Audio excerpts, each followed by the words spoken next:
What's growing on, gardeners? It's Sunday, August 20th, and we may be cooking here in the middle of summer on the southeastern coast of North Carolina, but fall gardening season is right around the corner, and we must prepare now. That's why on today's video, I'm going to share with you my 5 secrets to have a successful fall tomato harvest. If you're new to the channel, please subscribe and hit the bell to receive new video notifications, and check out our Amazon store and Spreadshop links in the video description for everything I use in my garden and awesome custom designed apparel and other gear. Your support is greatly appreciated. Tomatoes are one of the most challenging fall crops out there, and a lot of it is because people mismanage the timing of the tomatoes. So in this video, I want to clear up some of these major mistakes that gardeners make to lay out the easiest path for you to be successful. Secret number 1 is to skip the indeterminate tomatoes. Yes, I know that most people grow indeterminate tomatoes in the spring, and that is what you see right here. This is an indeterminate beefsteak variety called Big Beef. However, these varieties of tomatoes are overwhelmingly inappropriate to grow in the fall for most gardeners.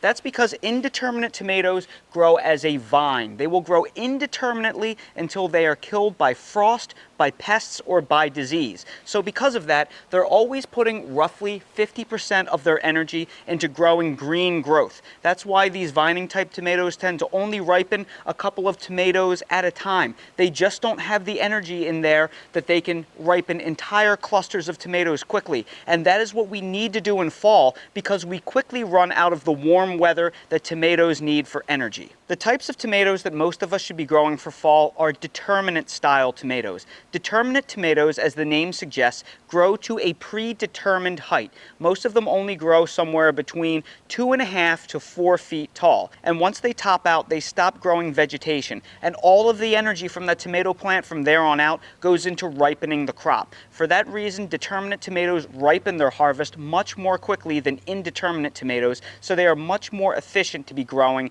in the fall. Now, the one exception to this rule may be if you want to grow yourself an indeterminate cherry tomato that is very early, like a Sun Gold or a Super Sweet 100. Because the fruits are very, very tiny, the indeterminate tomatoes can still effectively ripen them. However, determinate cherry tomatoes would still be a better choice for most gardeners. Now, if you're unfamiliar with how to tell if your tomato is an indeterminate or a determinate style tomato, all you have to do is read the seed packet. It will tell you if it is an indeterminate or a determinate. If you don't have a seed packet, you can simply Google the name of the tomato, go to a seed website online, and it will tell you exactly if it is an indeterminate or determinate tomato. The determinate tomatoes that I'm growing in this video are all 60 to 70 days to maturity, so they are fairly early season tomatoes. I'm growing Legend, Red Snapper, and Celebrity Plus. The second secret is to plant your transplants outdoors when it is still very warm out. That's because in the fall you actually have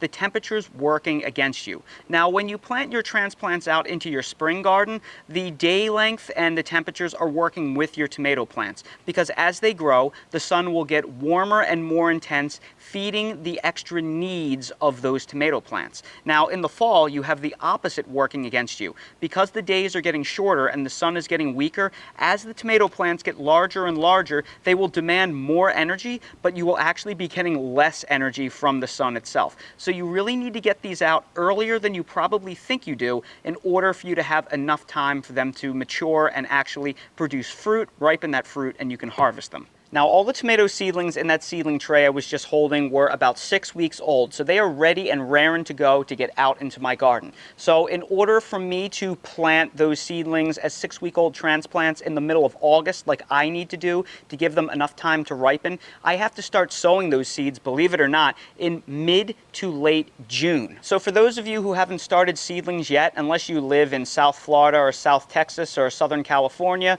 or in another country where it is warm all winter long, it is probably too late for you. However, you can use this rough schedule for next season to help you grow if you want to grow a fall tomato crop. So generally speaking, most of those varieties that I shared with you are 60 to 70 days until maturity. So that means you basically need 90 to 100 days from the day that you transplant in order to have enough warm weather to ripen a significant amount of tomatoes on those plants. So if you basically take your last frost date, which for me is right about November 15th, and you subtract 100, that takes me me out into early to mid-August. So I even may be a week or two behind, but I'm going to do the best I can with this crop. And if all of my tomatoes don't ripen, it's not a big deal because I will still be able to eat the green tomatoes as well and store a lot of the green tomatoes for several months. They store very well in a chilly but above freezing garage all winter. The third secret is to plant your tomato plants in a growing medium that did not have other plants growing in that soil this season that share a lot of diseases with those plants.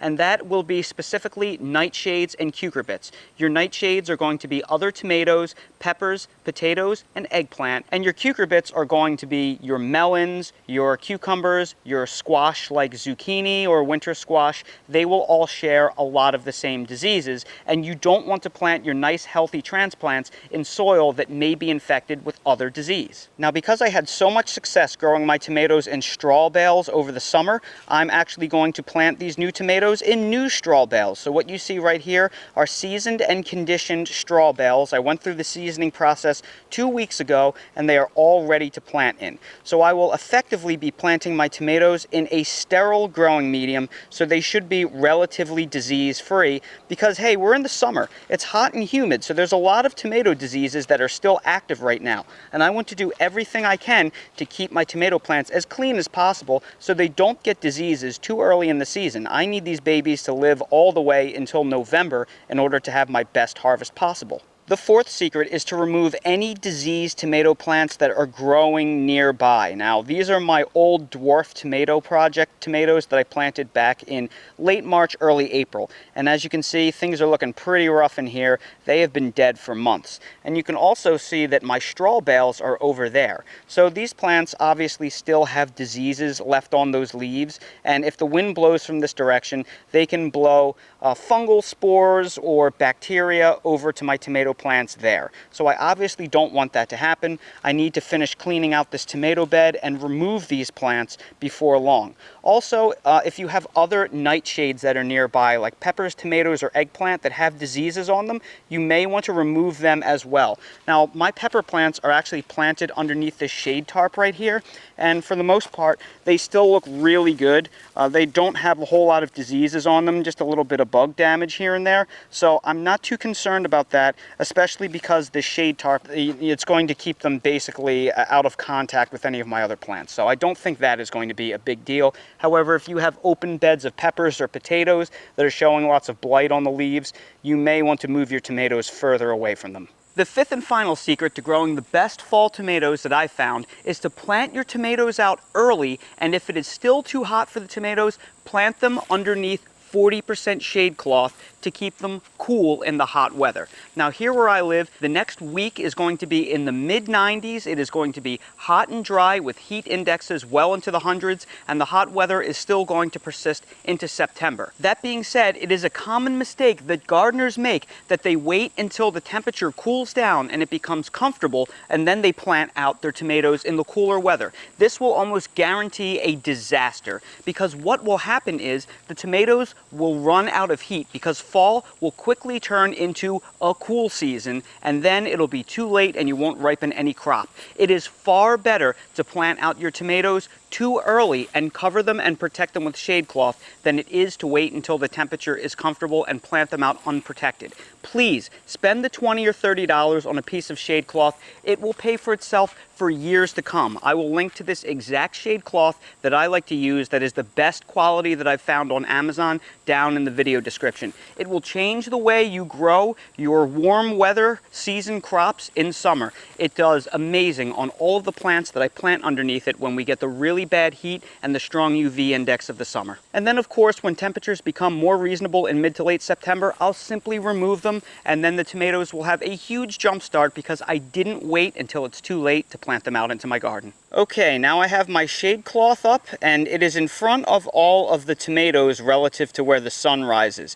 So the sun rises right over my sunroom there, and then it tracks along the sky, heading south until it eventually sets behind those trees right over there. So this is going to block the morning sun into midday sun, and then it'll still get some of the late unfiltered afternoon sun, but it will be weaker at that point. So this shade cloth is going to keep these plants artificially cool. And remember, I only need to leave this in place for probably about 3 to 4 weeks before it gets cool enough that I will be able to take it down. And if you're wondering how I'm securing this shade cloth, I'm actually tying them using the tomato clips to the same trellis cable overhead that I use to actually trellis my tomatoes. So those same tomato clips that are holding those tomatoes to the string trellis, those same clips are actually holding up the shade cloth. And I'll make sure to place a link in the video description for these wonderful double tomato hooks and tomato clips as well.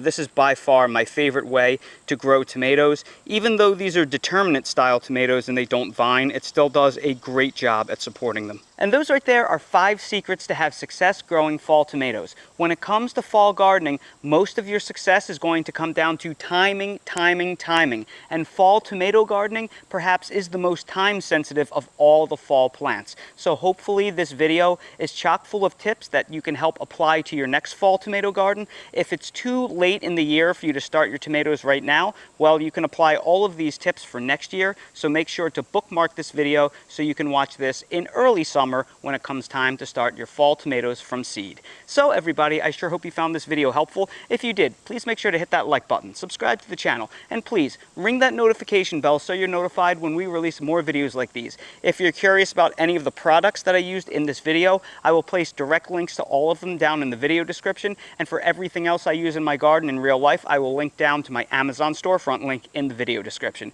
While you're there, check out my spread shop for custom merch if you want to support the channel. Thank you all so much for watching, and I hope to see all of you again on the next video. Come on, Dale, go! Go, Dale, go!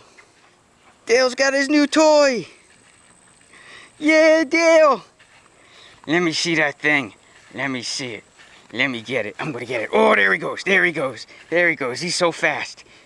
Oh, it's been a hot day. It's been a hot day, but now that the sun is setting, Dale is finally burning off some energy. Wait. Okay, ready, tug. Good boy. Oh no, we're gonna rip it. Oh no! Oh, oh, he almost ripped it off. Oh, Dale, you are so strong. Come on, Dale. Rest in peace, dolphin, mermaid, fish toy thing. We hardly knew ye.